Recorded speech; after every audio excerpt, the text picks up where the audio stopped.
Yes. Wow, that's amazing.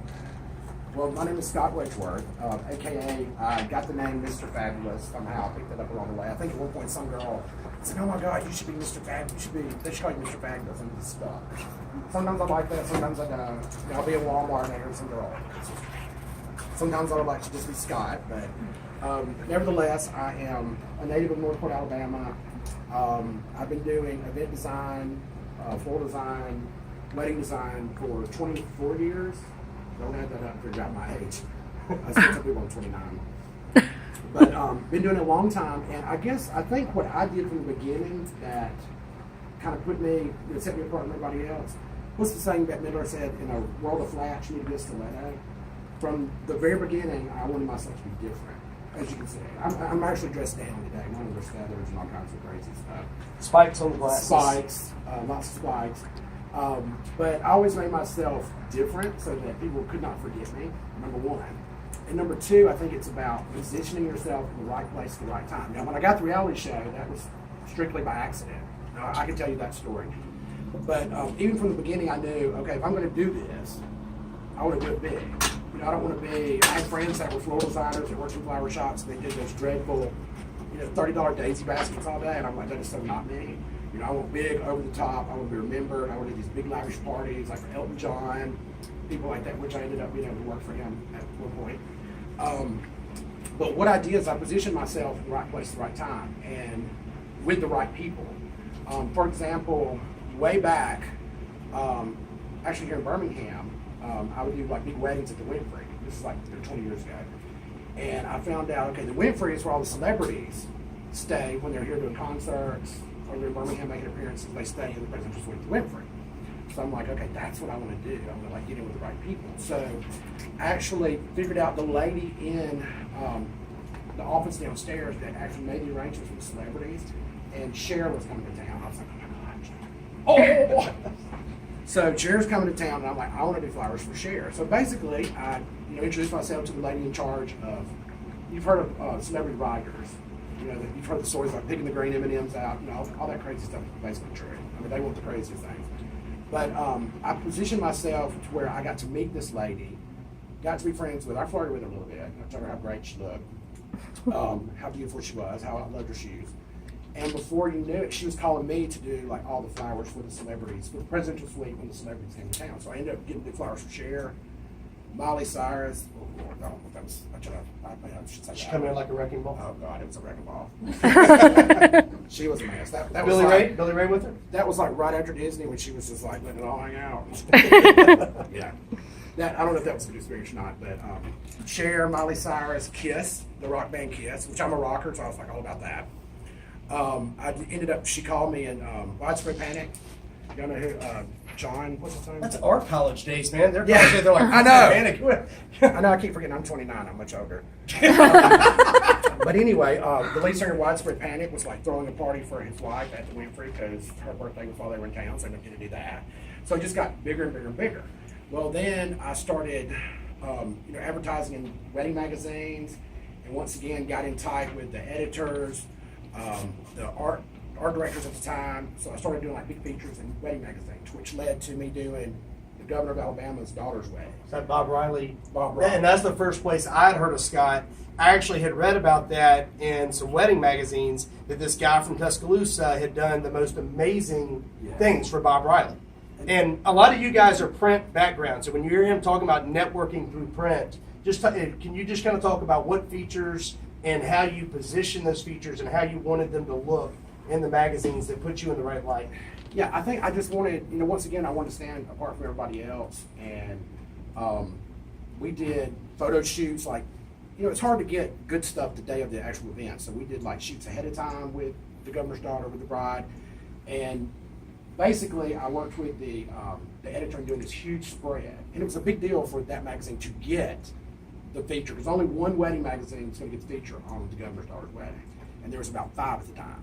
So they were like, cats and dogs fighting to get it. Well, I had to end because I was doing the wedding. So I positioned myself with the right magazine. She did this huge feature, put the bride on the cover, and that's probably the thing that catapulted me at the beginning.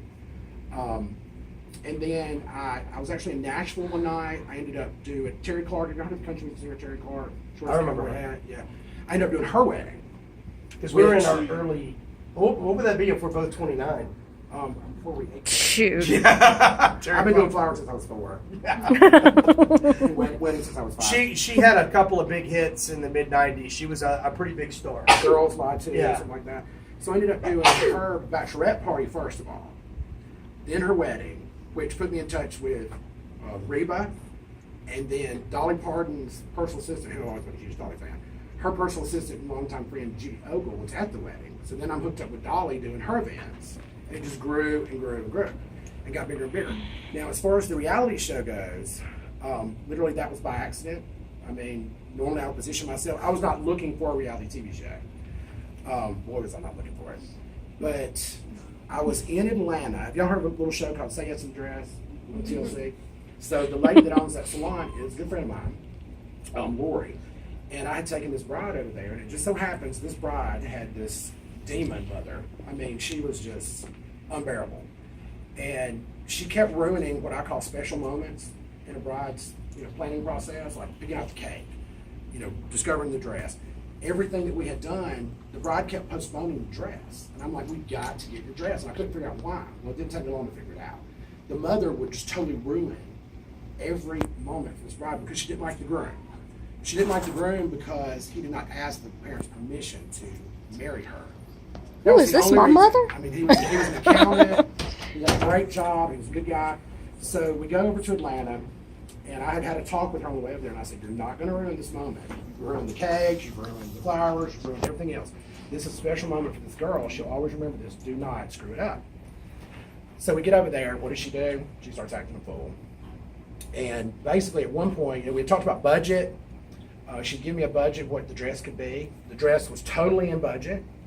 And once the bride said, this is it, and the bride's in tears, and she's like, this is my dress, and the mother starts, well, I can't pay that much. Well, I just totally lost it. And ended up sending her to the car, making her sit in the car, and I said, give me your check. You stay in the car. Anyway, I showed my rear end, big time. And what I didn't know was sitting on the sofa, listening to all this, was the producer of Say Yes to the Dress, the director of Say Yes to the Dress, who is Todd. Did you meet Todd? I think so. He did the Osbournes on MTV. He did The Real World on MTV. He did the Jessica Simpson, Nick Lachey.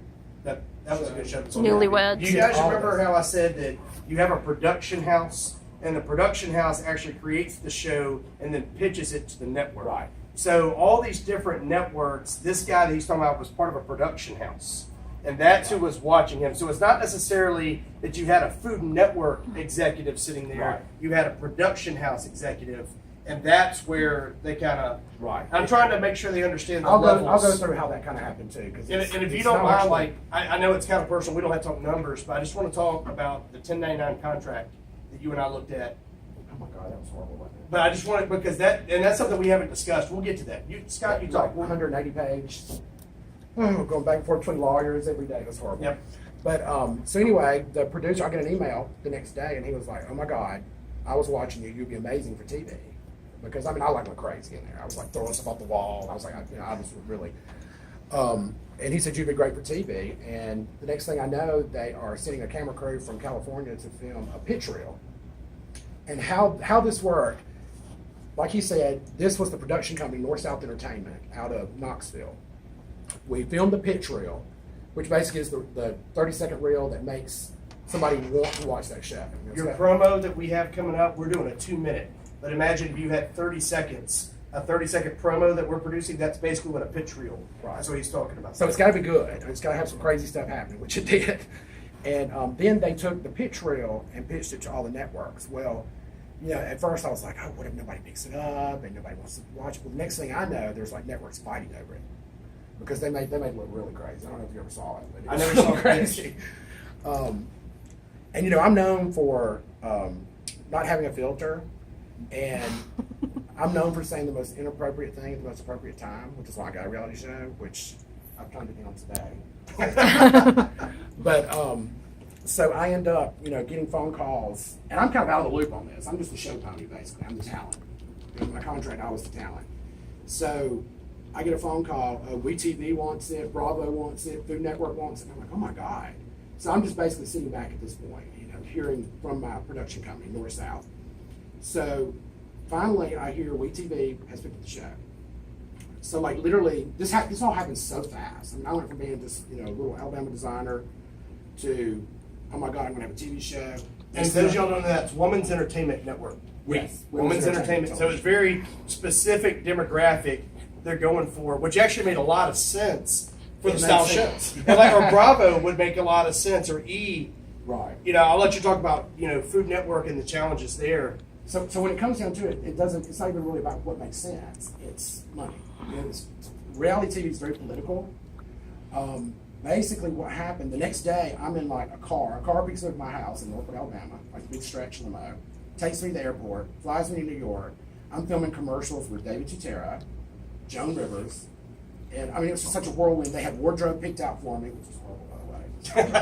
I would have worn what they picked out to a cat fight. But anyway, so I'm doing commercials, all of this. I'm standing next to Joan Rivers, and I'm like, oh. 2 days later, I'm back home.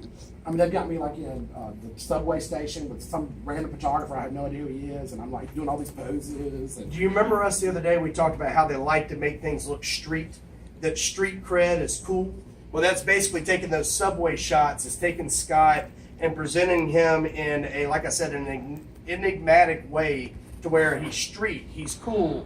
That straight up tie look as a designer doesn't say energy, and it doesn't say different. So they were framing Scott from the beginning in their promos to look different, to look street, to look cool. Right. And they liked that I looked this way because their whole thing was, I'm this like rock star looking designer that fell out of the sky, landed in rural Alabama, and I'm working out of a barn basically. That's what they turned my mother's barn into my studio. And I'm this big rock star designer. We touched on that a little bit the other day. Let's talk about that because Wendy and I